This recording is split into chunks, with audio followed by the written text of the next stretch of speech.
أم اتخذوا من دون الله شفعاء قل أولو كانوا لا يملكون شيئا ولا يعقلون قل لله الشفاعة جميعا له ملك السماوات والأرض ثم إليه ترجعون وإذا ذكر الله وحده اشمأزت قلوب الذين لا يؤمنون بالآخرة وإذا ذكر الذين من دونه إذا هم يستبشرون. بسم الله الرحمن الرحيم والصلاة والسلام على نبينا محمد وعلى آله وأصحابه وسلم تسليما كثيرا. سبحانك لا علم لنا إلا ما علمتنا إنك أنت العليم الحكيم. أستغفر الله الذي لا إله إلا هو الحي القيوم وأتوب إليه. اللهم انفعنا بما علمتنا وعلمنا ما ينفعنا وزدنا علما. بيت تنسوي هجريا بكلي أني كمناني أني بناني أني ولون فلا شهر رجب min ya hijira sankalo wolon fulanna bisunye konontonai miladi nasarau ka jate ba fulani mugani duru sankalo tani fulanna bisunye mugani konontonai ambe dawra bugu masjid rajja ko ambo kono.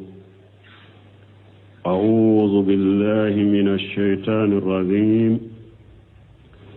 أم اتخذوا من دون الله سفهاء yala mushriku ye dalili kelani surunya don bagade mina minte alaywa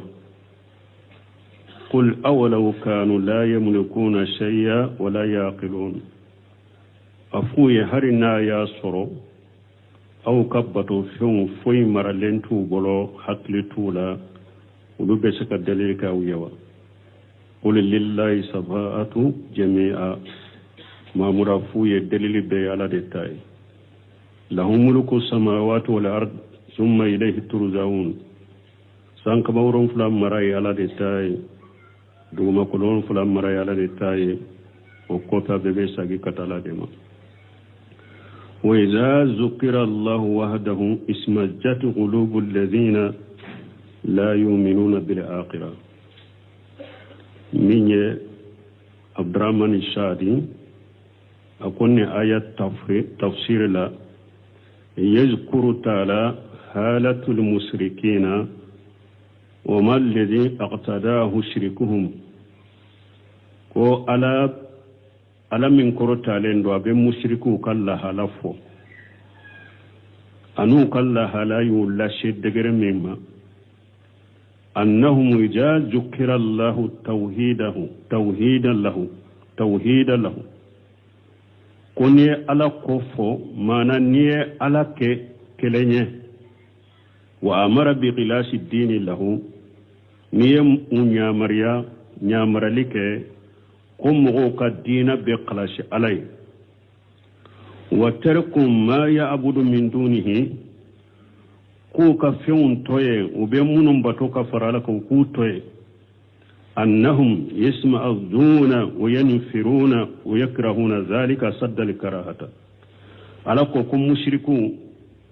وبود سكون تورو وبو لبولي وبي او توحيد كما ينكو كونيا منك جل كوسوبه ni koniye tawhidi de fo mushriku yewa ko ala kelem tew ka bato foy kana farata bato be ka kalashi alay mogo be munum bato ko barika nyini ka fara alaka o ka ulu toy niye nin fo mushriku dusukumbe dimi ube boli ube o kuma yinko koniya min ka gele kosobe wa iza zukira alladhina min dunihi men ni feŋ fo munun te ala u be bato feŋ munun bato munun te ala u ye bato feŋ munun bato ka fara ni ye ulu ko fo min al asnam boliw wala andad anu ka bato fo feŋ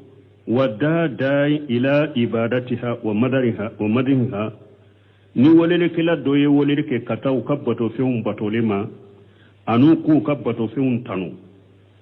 idahum yastabshiruna bizalika akubu soroben ni sonjanu waye muwafaqa li hawahum yastabshiruna bizalika uben ni sonjanu waye farhan ni sonja dambela bijikri mabudatihim paseyu kabatu fun kofo wali kauni shirk muwafaqa li hawahum ani fana mushrikiyan de ni udun ni dungo bebe ni mushrikiya ani ode ni unnin dungo bebe iyo fo kaba ubenni sonjanu waye wa hadhihi al halu asharru halat wa asnaha abdurrahman sadiq kunni mu'min kala halakera nin tobodela kulla halabe juguma yoninde la halabe che jugu yoninde walakin mawiduhum yawm al jaza min nunun tugla mo ni mo munun kala halakera nin togola alayu ukallahidu ke munye sarado fa hunaka sarat alayu kallahidu ke saralido ndeye mimbe kula ala ya bilunye saralido fa hunaka yuqadu al haqq minhum wa yuru alaka hakke be mina ula wa yanzuru hal tanfa'uhum alihatuhum allati kanu yad'una min dunillahi shay'a wa yanzuru yarba laje yala odo wa yanzuru eka laje yala odo uluka bato femunu tumbu bato ku fara alaka obe fenna fa umawe ube fenna fa umayewa ukabato fente foina fa umaye wala lefana وإذا ذكر الله وحده اسم أزجت قلوب الذين لا يؤمنوا بالآخرة أبدرمن الساريات توسيرين انتولا ورياتو ميني بن قيمك إقاصة الإهفان شيخ سالوس فوزاني فوجاني كسره وتنبو وكتاب سره وياني ننكا ويالا مغمي نا يتوهدكو adusukun kono mogo min na be tawhidi ko adusukun kono ko obe donni ayalawa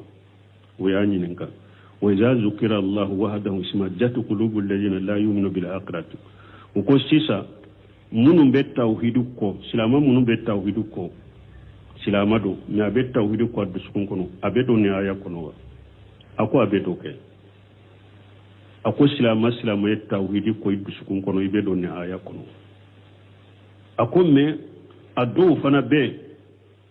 aleye mogo do me dro min be tawhid la goshi ka ko ale makala te fendo ako karasay min fo ayeti nyade fo ni ayeti yani kasorale te fen kala mambe wulu sugul la doniya folo ambe wulu sugul la doniya folo ako sino mogo ni limaniya ba dusukun kono ko ate tawhid ko ako ni mogo ye tawhid ko limanati dusukun kono mogo tawhidi de ko le manati dusukun kono ako foyi tese ka silamo fara nyogon ka fana ni tawhidi te foyi tese ka silamo de ke kelenye ku fara nyogon ka ni tawhidi te donc avec kuma to fokata anto yorola aba apo misaliyala ako Sulemani farasi nunu ni Bilali nunu donc munyu ni Abubakar ni Umar ni Ali ibn Abi Talib nunu fara nyogon ka tawhidi ani koniya ni juguya min tumbe madina kaw ni nyogon ce sani silamian kana uma munyaba ku fara nyogon ka ku ke kelenye tawhidi mo be tawhidi kontrola iba ko ibe do ni aya kono awal mu'minati yakoy mo siten li mania bit bisukun kono ni be tawhidi ko donc mo be tawhidi kontrola ala fuleki fo yi misaliya de ni mo te tawhidi fo tawhidi fe ni koni ye tawhidi ko fo doro o yale dimile dere sula be tawhidi fo a situ do be a chaman bu dambe kata silamiya mu be situ do kono e kana tawhidi wajiri bilaka de jonye nim bilanka sitika an ko kana ni nani ni wajili suguye kasoro mana ubeta sitti nununa ngoni ubeta gitaru ubeta sittina harat sittu do be denkulu bilala ko ya hakli jigan ka ko korola ubenni senjo do koro ko karasa ya hakli jigi ko korola me tawhidi koni wajuli kana afili de adu yerebe o ba ko de kwaya buanka sitti kono nin beba yere konte fana kulu islam de ko bima wulu bila islamiyala bima bila islamiyala de be ala kelempe ka bato ni mo mi nye kaburu munu bo bato na yo lagoshi kantigeli be ke kuluni yiri munu nye na yo wulu lagoshi izira su munu be na yo wulu lagoshi o be wajulu min kono bodo control bodo ko fana ko bima bila islamiyala bima bila islam mo munum bo ulu ewa mo munum bo irisu na bu ewa supporter sa ku majamu utanu ka irisu utanu ka dinga utanu ka kulu utanu ka jinya utanu ka kaburu ewa su utanu kaburu kono ni ewa kantigelu be kala ni mo munu nyotanu sisa ko fo ko de anka kokoro ye sisa ubenni sunja ode koro nema ni islamiya famude jamana inka islamiya awa chaman be ambe hatagiya an kata salasatu usulu de lakata jamana ka islamiya koni misirula muhammadu muhabu ka kitabu nunde ukanka kala jamana ka misiri bela salasatu usulu nawaqidul islam kasifu subuhat kitabu tauhidin jamana imbe hatagiya nununde ka kala jamana ka misiri bela burusuna duguba tauhidi mafamu koy tauhidi mafamu sunna mafamu tauhidi kutuba ube dimu nya ube bili tauhidi dereso tauhidi ojo ube dimu nya ube bile arja so do ban fe nu ye tauhidi kaseti kala do ba fu abola ninte juya do ba fora ko ke kaseti juye de foro lu kala min ba kono nu ya soro tauhidi de ba kuna la kelimpe ka bato kayri sunu nu lagosi gulu kana fara alaka ma baw kana fara alaka sego kana fara alaka kaburu tugo kana fara alaka nu ya soro kono de be kaseti ngore ibo ke ninte se ka juya ninte se ka juya ngara jo sola alaka hinnana wallahi jamana don hinna de banna saputeli de anyere hinna banna jamana don ka hinna banna silamiya sugumi mbambolo uka hinna banna wallahi ni ala ye mogo min kanu ye do ibe ni sonja ni tawhidi tawhidi tigi be ni sonja koro ibe ala kanu ka tawhidi tigi kanu ka ni sonja koro de ka demede ka sembentiya de abe tawhidi mo be sabati chogomi tawhidi kanu ba ni mogo ni ala ye heral la nyini ni mogo minye abi ko chogode la min ni mogo ya te foi contrôle ni tawhidi wajulu ni tawhidi tigite abode ko tawhidi be ko tawhidi tigi be ko tawhidi wajulu be ko ba dersu ko ba kutubo ko e bone babolo atigi hinna banna babala hata gilendo akaka dusukun furake wala komi surantu nyen nunun goro bali ko ambe do bun kasir ka tawsirla ako yaqulu ta'ala jamma lil musrikina ako ala ko wala min korta le do nabe musriku lagoshi fi ittikhajihim sufaha min dunillah nuye surunyali dombaga mina ka dalil baga mina uyerela mununte alaye kumina kafar alaka wa humul asnam wajje nyogo munu nuyu far alako yemunye boliu wala andado ni boto few allati taqaduha min tilqa'i anfusihim bila dalil bato few munu nuyu mina nu uyeredo yuminani ko atige ukunna duro ko mina ko fe bato fenye kasoro delila tala wala burhana della jelen fana tu bolo hadahum ala zalika delila tu bolo fana della minni ala yo kanda katoma wa hiya la tamliku shay'an min al-amr kasoro bato fe fuita bolo ko sita bolo bal abla walaysa laha aqlu ta'qilu bihi iba soro bato fenyere do ka bato fenyere hakli tala nabe hakli surni minye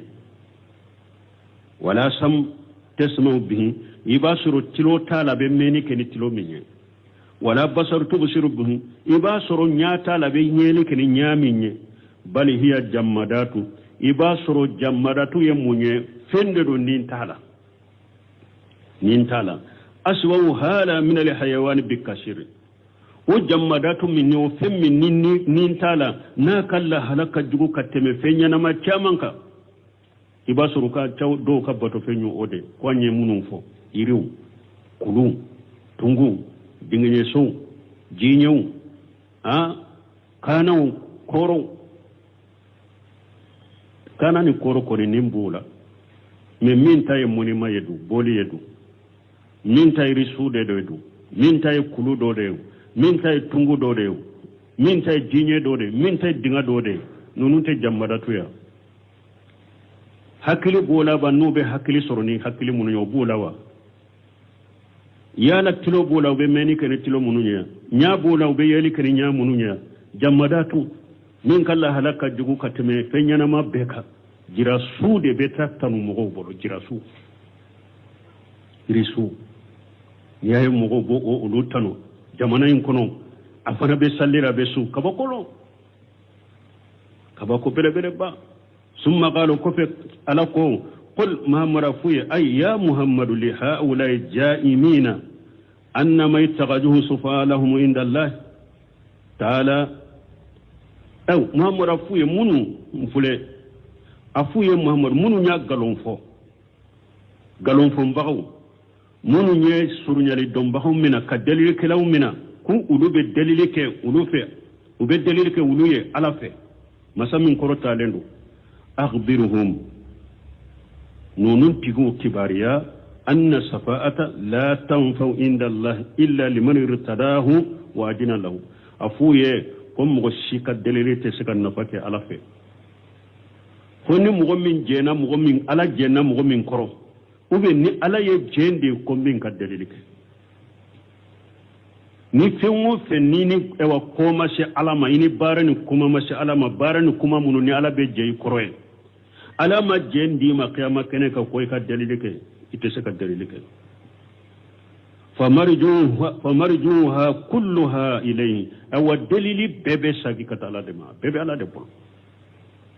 dalili bebe ala de bolo foy de tese ka dalile ke qiyama kene ka fo ka soro yere ni kuma woni baraw shera alama kuma munu ni bara mun ala jembi koro kele afulana laka jendi ma kinya mariya koy ka dalile ke deli be arare tay nuote deli te mo bolo qiyama kono de qiyama dale wori atala ko ya wori kono manjal ladhi yasfau indahu illa bi ijnihi ala ko jombe se ka deli ke ne ala finine ala majendi ma donc a shehu tama bata wori jute mo shide te se ka deli ke ala fe fo ala de ka jendi mai ka deli ke lahu mulku samawati wal ard ay huwa al mutasarrifu fi jami' jalika awa sanka bolon fula mara ala de tay duguma kololon fula ya mara ala de tay mana sanka wa ka ko duguma kolo ka ko ala de ba benyana bo a benyana bo bagay ala de summa ilayhi turzaun ay yawm al qiyamati o ko fe qiyama don abebe sagi kata alama fa yahkumu bainakum bi adlihi wa yajzi kullu bi amalihi alana kiri tigani nyogon cenna ka tilenyaye أنا مغوكلين كلياني سرني كبارك توي ثم قال تعالى وقف على قال من قرطالين جمع للمشركين أيضا ناب مشركون ناب لغوش التقنين وإذا ذكر الله وحده أي إذا قيل لا إله إلا الله وحده نوي على كلمته تغفو معنى يقول لا إله إلا الله وحده iko bato fen shite nin ka bato ce ni ala kelemto wute ni yen fo isma jati qulubul ladina la yu'minuna bil akhirati isma jati in qabadati udusukumbe koro kado nyokono kadimi ni ko ala kelemto ka bato fen shite nin ka bato ce ni ala kelemto wute ni yen fo doro mushriku dusukumbe koro وغيلا توسرك لو دوكو نفرت ودسكم ببوليله وغيلا دوكو كفرت ودسكم بكافريا واستكبرت ودسكم دو يربنا bu yere bonya ala ko ayawre kono innahum kanu idha qila lahum la ilaha illa allah yastakbirun ala ko mushriku kera nu kuma la ilaha illa allah bato fensite min ka bato ceni ala kelem pewte ibugo min kalama yastakbiruna ubu yere bonya o kuma folem be yoro bonya do la ubu yere bonya ay anil mutabati wal inqiyad laha ubu yere bonya ka tugu o tauhid kuma info nkaw ka tugu tauhid kuma inko ka yure kono tauhidi nye ubu yere bonya oma ubu wode atanko do uba fo yera ya bo citti kono mankande be caya de ala kelimtun wajuli ala kelimtun kabbato ciden ka sunna kabbato ka bidiyaw ku lagosi ka mushriki lagosi ka lada dugu lagosi alhamdulillah ma fo bede am yere be amra ka dugu dodo u ye situ de dila sunna doron kama nyere bo situ do ka nyinam fe kanka numero do ula fana u ba fe de an ka wajulu doron de katte mo ko sittika o situ be ambudo me fam do be ha mbale mo foyte ulu ka situ ka kalimeya nyogon kalimeya doro sunu tile kalimeya wali musoni wali cew ko kabila situ ko dugu situ foytu ka ni kalimeya te ani baro manaw tarigo foni mana fode bo situ ka doro ani baro ni kalimeya ani kwanka kokoro kanyo hakriji wala me kana fili ka tauhidi bulu kare o situ kare sunna wajuli kana bilo situ kare do yere be kan nemure fase yere ka bosnya kele ewa ubotile no subbe kede kan nani lassa ani kan la gosili mun nay be nimbilan ka sittika wotile be ke kan nani ni kan la gosili de lassa enimbe ba dambe kata pana silamiya de makulu be silamiya fe bimam bila silamiya bima bila silamiya la ala kelim fe kabbato shiriku kabila mushrikiya kabila ciden ka sunna kabbato de cira amma la daw kabila bidaw kabila nya bila la wala o yettile be ke la gosiri la wala kasube ko tigil la gosiri la silamiya sugu jumambe e bolo wala yadinuna dina li haqq ibe dina minna ala yeriya fo qur'ana kuno akute dina ni dina cinyala mai ete dina cinyala maka koy mo chama be jamana yin kono dina ute dina cinyala maka de uba galo la mande ka ni be dina cinyala maka ibe tawhid kanu ni be dina cinyala maka ibe cina ka sunna kanu de ni be dina cinyala maka ibe shirku ko ni be dina cinyala maka ibe bidia ko idu sukun ko be bidia mo ko ni be ewa dina cinyala maka lada jugum ni sariya ma sabati ba ko iba tigi ko me ni nonu de kadi usaputeli mandi abe ko mi tasuma bonaika dina cinyala mati bolo de ibe dina ngalola manna alaka hakki mandama ولم تقبل الخير فقلوبهم لا تقبل الخير ima bun kasere o ka dusukun te hera mina fongo fenye hera dewa nem mo sugu dusuku tauhidi konturu baga tauhidi koniya baga adusukun te hera mina o ka dusukun te hera mina wa man lam yaqbal al khayra yaqbalu sarra Allahu akbar ni mo min fana ma hera mina be juguma mina de ni ma hera mina ibe ko jugu koni mina sitti munum banne me tauhidi ma mumbuka foi tuka nit boneteo situm num bannembe sunna la mumbuka bidaw de buka la da jugu foli de buka haramu ko de buka nyogon kalime ya wali musoni wali che o nyogon kalime ya dama nama hera tabe boneta ima ala tata ina shetane tata ima tauhidita bonena kika sittika shikiru sirku ino bile ka sittika ni ma sunna tawde heraye ina bone foyi ka sittila bone na bilaw ka sittika bidiya ولذلك نند قصو قال تبارك وتعالى ألكم مسمي هركة شكرتا لندو وإذا ذكر الذين من دونهم ni mo fo ni fo mununte alaye ukalla da jugununu ube bidia mununa ube mushrika bara mununa ay min al asnami wal andad ukabbolun ukabatu fiun qala hum mujahid yawfu idahum yastabshirun ay yafrahuna wa yusaruna nu yawlu fo dorobe bo min kalama ibuye ube nisonja no oye kuma nya fo chogomi ninde kanyi mena aya hakili jiganka kokorula depuis nunu bilala anta chiyana ambe kolokolo mina depuis nunu bilala de mena nin kokoro nunu abenni sonjani ode tawhidi jugu sunna jugu abenni sonjani fengo fenye balaw ko jugu bidiya foli lada jugu foli mushrika ko foli lada korokunta foli benni sonjani ode mbe ala dele mbalemo anka ala kandu sukunya sino silama modeli ni kafo modeli ni jama modeli munum bambolo ni ala ma faranka mo chama komi abena aya labanno o badalahu min allahi ma lam yakunu yahtasibun قل اللهم فاطر السماوات والأرض عالم الغيب والشهادة أنت تحكم بين عبادك فيما كانوا فيه يختلفون ولو أن للذين ظلموا ما في الأرض جميعا ومثله معه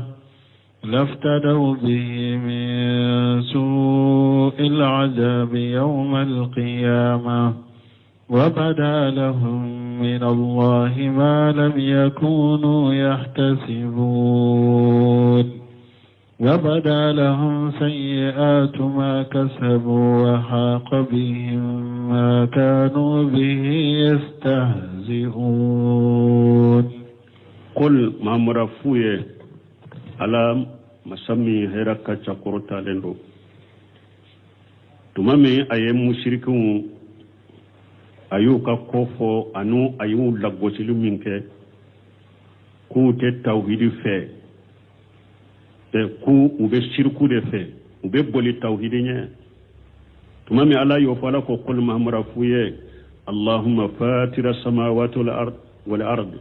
afuye kontigi ala sankaba wolon fula dambaga ya ala de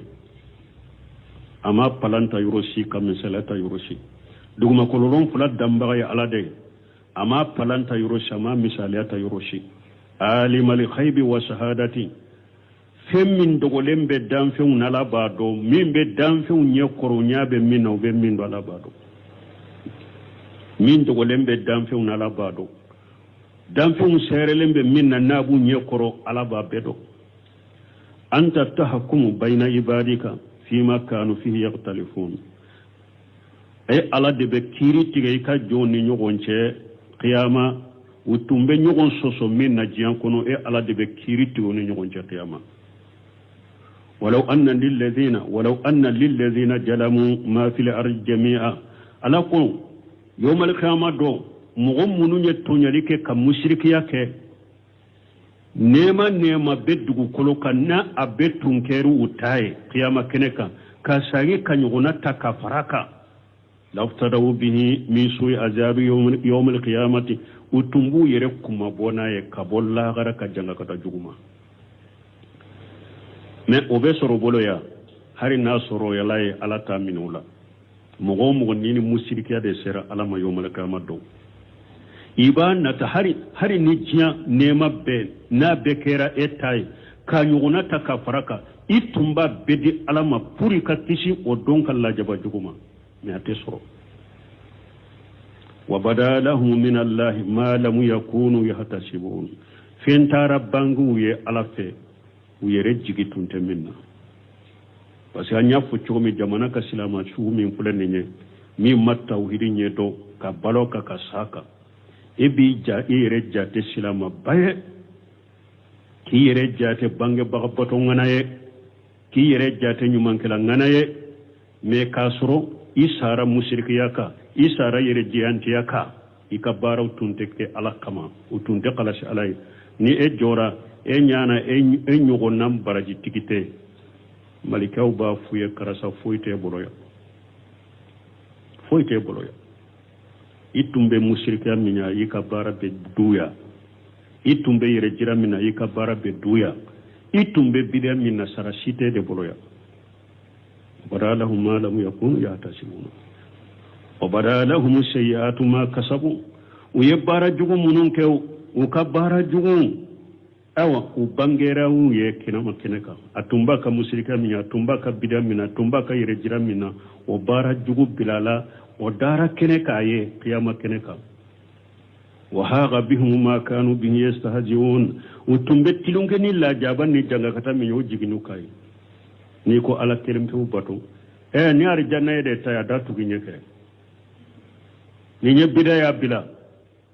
yere ke woli juni mu'mini yare ka ke ko mar janna kile de be bolo adatu ginyeke ni jannaba bi bolo ndo ala nunu de be fo silama bola ay te bo kafiri da jamana kono de nun kuma sugu be bo mo de da kono min ba dambi kata silamiya ma ka waju doro ala kerim to bato ka waju doro kiden ka sunnata bidia bila ka waju doro lara jugu bila delata silamiya sarman lada min sabati ere tayar jannawa ni jahannaba yede tayndo akono ke adatu gunyeke kafirite nunu fo jamana kono de silamaw de be nunu fo ye jamana kono yo ara ko tumbe tilun ko ni la jaba min nyede ajiginu kai gun kasiri katta usiri la ko yaqulu tabaraka wa taala ako ala ko ala minni ahera kacha korta leno bada ma jakara anil musrikina ma jakara tumami ayammi fo mushriku ka ayo fuka min al majammati lahum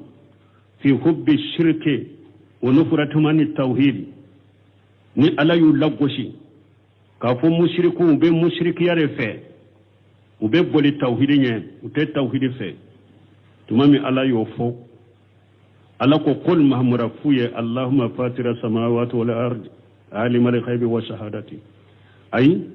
udu anta allah wahdahu la sharika lahu muhammadu ni mushriku kerani la halala ulu ye mushrikiya kanu ulu ye tawhidi ko kaboli tawhidi nye e kanake komi chogode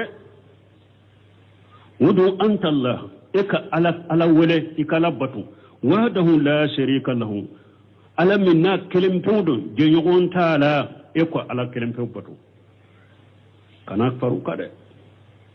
uben ni mushrikiya kanu minna ni tawhidi kontro minna kana faru ko lade eka ala kelim wele eka ala kelim batu مسمى نجي نقول تعالى الذي خلق السماوات والأرض وفطرها مسمى يسانك بولون فلدا كدوما كلون فلدا وفطرها كريمونيا أبنا توسيروي أي جالها على خير مثال سبق أي سانك بولون فلدا دان تقولاني دوما كلون فلدا كسرون يغنى ما دلك الدكا تمن أمو بلانتا يروشي Abdullah ibn Abbas ako fatir samawati badiu samawati ako ale tumbe nunun kala qur'ana kono me tuntu korodo fo burusu mogo kono arabu munu sigilembe burusula fo dondola ufula bolitona na chide manu kelela kolodo nofe kolo ubilala nyogo na kolodo re nofe unana doyimbaka ana fataritahu ana badaitahu kolo ne folo de kolo ndamina kashe ne folo de kolo ndamina kashe ko ale ko fatiru samawati wal ardi badiu samawati wal ja koro ninde alay sankabalon fulada amu misaliyan palanta yoroshi a folo de yu dajja kono unyogona ma dele kadda alay duguma kolon fulada amu palanta ku misalata yoroshi ale ala de yu damina kuda u palamma ta yoroshi ma dele unyogona ma dele kadda jiya kono fatiru yenende جعلها على خير مثال سبق عالم الغيب والشهادة أي سر وعلانية غندوني بانجي دومباي على دي مانا مين بي غندو لا دامفون يالا بادو مين بانجي لم بي دامفون يالا بادو akfodoro gondoni bange dombagay alade anta tahkum bayna ibadika fima kanu fihi yakhtalifun e alade be kiri tige ika jonni nyogonde tumbe nyogon soso minna ay fi dunyahum ukajiya ulan ukajiya ko lo tumbe nyogon soso minna ede be kiri tugoni nyogon ce lagara satafsilu bainahum yawma ma'adihim wa nusurihim wa qiyamihim min quburihim e alade be kiri tige jonni nyogon ce ka faranfansha ko faraka bon nyogon na ka kiri tige nyogon ce uka sagu do kata qiyama ubodo uka kaburu kono ujodo ubodo anu jodo min quburihim kabuka kaburu kono ede be kirituge kam ni nyogonje wa ani aisha radhiyallahu anha qalat karisa min ambaisha malaka je kabwa mako kana rasulullah sallallahu alaihi wasallam idha qama min al-layl iftataha salatahu ko ciden tunkera akasufen nafila yaro duaw alisibtai anana chogo ya chamanna adon o sabatira ciden nyuke fardala adon ciden nyuke akasufen nafila dela ni duaw alisibtai do de fulen ne me ciden tumben nyum fa akasufen nafila la na bina kan nafila damina sufe akasufen nafila na ba damina abafu allahumma rabba جبريل وميكائيل وإسرافيل فاتر السماوات والأرض عالم الغيب والشهادة أنت تحكم بين عبادك فيما كانوا فيه يختلفون اهديني لما اختلف فيه من الحق بإذنك إنك تهدي من تشاء إلى صراط مستقيم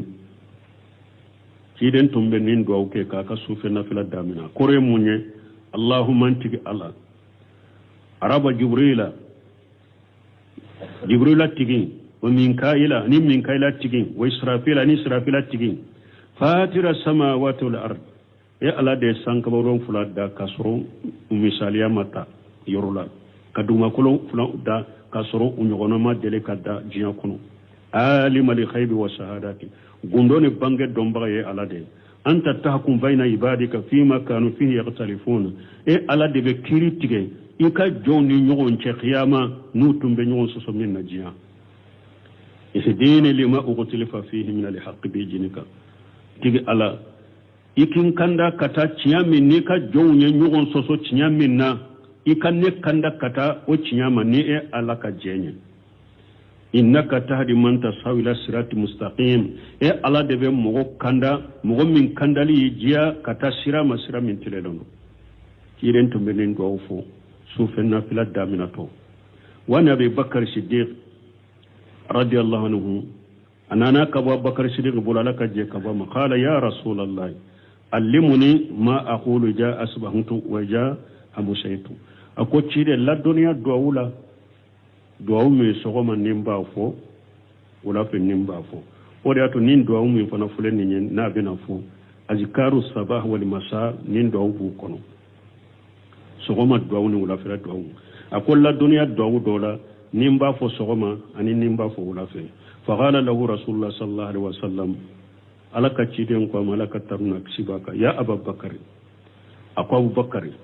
qul allahumma fatira as-samawati wal ard alim al-ghaibi was shahadati la ilaha illa anta rabb kulli shay wa malikahu a'udhu bika min sharri nafsi wa sharri shaytan wa shirkihi وأن أخترف على نفسي السوء أو أزره إلى مسلم أقوي بيتك النفو معنى اللهم فاتر السماوات والأرض على سانك بولون فلا دمبغا كاسرو أن يغنما دليك الدا دوما كلون فلا دمبغا كاسرو أن يغنما دليك الدا عالم الغيب والشهادة غندوني بانغي أيوا دمبغا لا إله إلا أنت bato fen site min ka bato ni ela kelempe wuta ay ela kelempe wute rabb kulli shay fembe la ilaha illa anta bato fen site min ka bato ni ela kelempe wute rabb kulli shay wa malikahu e ala de fembe tigiye fembe marabay ede a'udhu bika min sharri nafsi aw mbe itanganyini nyere kun toro ikin kisama tora min bi nyere la ikin kisi nyere toroma wa sarri shaytan ikin kisi shaytane toroma wa shirkihi anaka mushrikiyan nunu ikin kisuma aw aqtarif ala nafsi suwa ube ikin kisi nkana ta kojugu baraka bila nyere ka aw adurrahu ila muslim ube nkana kojugu sama kata bila silama doma nkana ta kojugu sama kata silama doma ikin kisoma ni fana duwaye ciden kunnin kafo ni fana bun kasire ni do fo munna mana ni mimbe aya kono no nyogona ba kono fatira samawati wal ardi alima li ghaibi was shahadati umunum ba kono ni fana duwaye abe fo sogoma ni ulafe wa qawluhu ajja wa jalla ni alako masammin kabba korota lendo walau anna lil ladhina jalamu wa hum wal mushrikuna ni jalamu ya jongi mushrikun ala ko mushrikun munum be mushrike ala jian kono de ko e bekita fete doro bekita fo doro e kana fo ko be mo jakko ko bule ka haklina ka bekita kala na nyana bolla gara anyana bole munye ala ko e mushriki qiyama do ni jora qiyama keneka na ya soro jian nema be yitai ka nyona ta ka faraka no tunkeri tay qiyama itumba bedi alama janga kata jugu min ni ya suru ye qiyama be kisama chogo mi ta suru nyana boli yo wodede konna tunkera mushriki ma fil ardi jami'a wa mislahu mahu aw ay walau anna jami'a ma fil ardi wa dafahu mahu fingo fembe dugu kolo kana be tunkera mushriki tay qiyama keneka ane kanyo na dugule faraka laftada bihim min su'il azabi atumba yere kuma bona e kabo la garaka la jaba juguma ay alladhi awjabahu Allah ta'ala lahum yawm al-qiyamati mana alay la jaba min wajibiya uya qiyamah do alay la jaba min wajibiya qiyama mushriki qiyamah do alay la jaba min wajibiya mushriki qiyamah do na ajora qiyamah kenaka yo ya nyana ni jiabe kera tay kanyuna faraka na ya do na ya di alama be kisi abadi alama pura katisa kana do la jaba kono o ma haja me bunka shiri ko kasro nimbe ka hari na be kera tay la yutaqabbalu minhum al-fida'u walau kana min al-ardi jahaba kuma bo fe ala to mina mushriku la de hari nu ye dugu kolo fa sanu de la dugu kolo fa ne sanu hari ni mushriki yo ode nu otumbe mushriki tay qiyama kadi alama pour ka yere kuma bo qiyama la jaba ka kisama ateminala hari dugu kolo fa le sanu na ya yere kuma bo na qiyama la tamina kama qala fil ayati al-ukhra kumni ala ko aya wore kono wa badalahum min allahi ma lam yakunu yahtasibun ala ko fentara bangu ye qiyama ujigi tunte minna ay wajahara lahum min allahi min al-azab wan nakali bihim la jabata rabbangu ye qiyama anin yangilim min be kula wa tarabbangu ye qiyama ma lam yakun fi balihim wala fi hisabihim min tunte uka hakilila min tunte uka jigila u hakili tunte la jaba minare i jigi tunte la jaba minare o de beta jigi ka qiyama mushriki kone wa badalahum sayi'atu ma kasabu u yabara jugu munuko ka bara jugu bangera u ya qiyama tinaka ay wajhara lahum jazaa'u ما اكتسبوا في الدار الدنيا من المحارم والمعاصم ويبارا جوغو منو كجيان سوكونو حرامو كومنو يوكي جنبو كومنو يوكي وسرات ربانغو يا قيامتنا كاي ويا حرامو كومنو كدوغو كولوكا ويا جنبو كومنو كدوغو كولوكا وسرات ربانغو يا قيامتنا كاي وهاغ بهم ما كانوا به يستهزئون اي وهات بهم من العذاب والنكال la jaba yu lakoli la ewa nyangile yu yakku lakoli ma kanu bihi sajuna bi fi dari dunya itumbettilun kani minye jiya soyin kono itumbettilun kani la jaba minye jiya soyin kono o tara jigu kai wa qala sufyan as-sawri fi hajil ayati ni aya la sufyan as-sawri ko bunkasiru modo yande ube yoro weru ako waylu li ahli riyaw waylu li ahli riyad ako bone be yere jira bagawiye bone be yere jira bagawiye هذه آياتهم وقصتهم أكون نيجي يرجع بغوك آية نيجي يرجع بغوك قصة من كبارة بمشركة دبيوكنو ube mogo min ka baara tɛ kɛ ala kama dɛ n'i y'a ye ale bɛ baara ba kɛ diɲɛ kɔnɔ a b'a kɛ ko dɔ de kama diɲɛ ko dɔ de kama ni o diɲɛ ko sabatira bolo a b'o baara la ni o diɲɛ ko ma ɲɛ bolo a na b'o baara la ala min ye Sufiyana Sawuri a ko bɔnɛ bɛ yɛrɛjirabagaw ye bɔnɛ bɛ yɛrɛjirabagaw ye ni aya ye u ka aya ye ni aya ye u ka kisa ye wa qala Ikrimatu ابن عمار جوجو محمد ابن مكندري دجا من إكرمة ابن عمار كو ججا محمد ابن مكندري عند موته ججعا شديدا ومحمد ابن مكندري كو أسا وقتي الدسو كسرا كسوبة دسو كسي من ناكبو فقيل لهم ما هاجل الججم uko ni siranya ni ndusu kachi yomunye qala aqafu ayatan min kitabillahi akon ka sirali min fulen ni nyen ka sira ko jugu nyin fulen ni nye ani dusu kachi ni nisonja ko jugu min fulen ni nye aya dobe qur'ana kono sirale mbode koro ayatu min kitabillahi wa badalahu min allahi ma lam yakunu yahtasibun akonni aya de hakili jigina ni aya de la sirana ni de ko woye odeye ndusu kasikoye fudunu oye oye sababu ye salafu do akasu fe nafila de pe ayen nafila damina fokata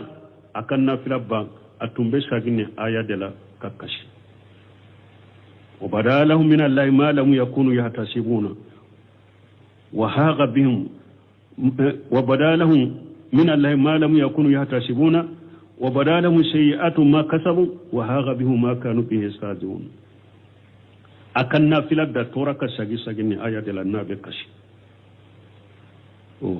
من محمد بن كندري أفنسا وقتين أشرنا ني آية كورو كما هو حكري جيجي أكون حكري جيجنا آية لكورو شرام لمبه لكورو مني على كو بداله من الله ما لم يكونوا يحتسبون فأنا أقصى أن يبدون لي ما لم أكون أحتسب نبشرا فين كانت بانجي قيامة كنك نجيجي تمنا مسلفو تنبن نكي يرمى جيجي أني واجولي مغو توده أكون حكري جيجنا ني آية دلا mbesira fin kana tabanginya qiyama kineka njigi tunte minna wala mbari mo musirki chama mo chama pule bida kelu la islamiya kono la da jugu keli la islamiya kono la da jugu munu islamiya sariya na ko cinya u desira kabila mo chama pule islamiya la me ina kakkele yorobe ke yoro jumahe an kala da munun bambolo an kana ko delila do de nana qur'ana ni hadisa ka sabati tiala ni lada menan bolo de banka mo fula be me qur'ana maswama hadisa maswama ha ina be kelo yoro de la a ce sirlem fule dina la de na ka kele yoro ni de sisa ha ko ala de ya fa baga ko na kira tugo to wan kala da nuno ya dade wulula te sa nunum be sika bila tuguni ba sambi duru sanke me munum ba molo alaka hakki manda mo bali mo mo ni man islam ya cinya ni ka baraka na qur'an yi nyamara minya ayi fatana binya kiden ka sunna kanyuma ni ka baraka nya kanyana ma yaka kasaka bali mo ebi yire jate silama ebaywa baraji tigibe ebi yire jate arjanna demminye ka sur musriki bi bolo bidia bi bolo la na jugu bi bolo ala soso bu e bolo do sun kala si tila ko te kenni ala kama koy bi antilela mu'min baka kobeke alakama illa marahim rabbi ka fonni fule ka ala komi abafo nimbake ka ala komin ke nin ko ni tay ala kelem pew ka kode jiya ko shitala ibo soro mu'min nan ka fonni islamon ka fola bi illa marahim rabbi hari dugu ka ko hera ko munun fule ni ke su dilalendo nube dugu ka hera ko ke nimbe ni ataye alakama kode se akado mo la de ni alakama kode ba suru mo do be ahanka dugu dila we hera bay ki kan na folo do dugu ka siraw ka dila dugu ka jiw soro bo forage ka se do akanye kosobe penyumando mais ika bali masuru mimbe ni o nasongo tabolo ika bali masuru mimbe no bananendo ika bali masuru mimbe ni siso tabolo o hakke be ka folo kateme dugu goro bali taka mais be mo chamanye abali masuru ba wole ko fe karasa bina songo timbolo de karasa bi lokaso yele la nekade karasa bi drama ne kamalo banana fakati banade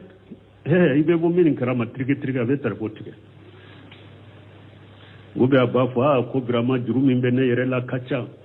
me eman ninke biya sini ka bira sitika ko duguma ko be ewa dugu de nyuma amma ko be demela du kadira a folo de be wabi woro bila folo ko karasa wabi woro bila ewa mbawla mede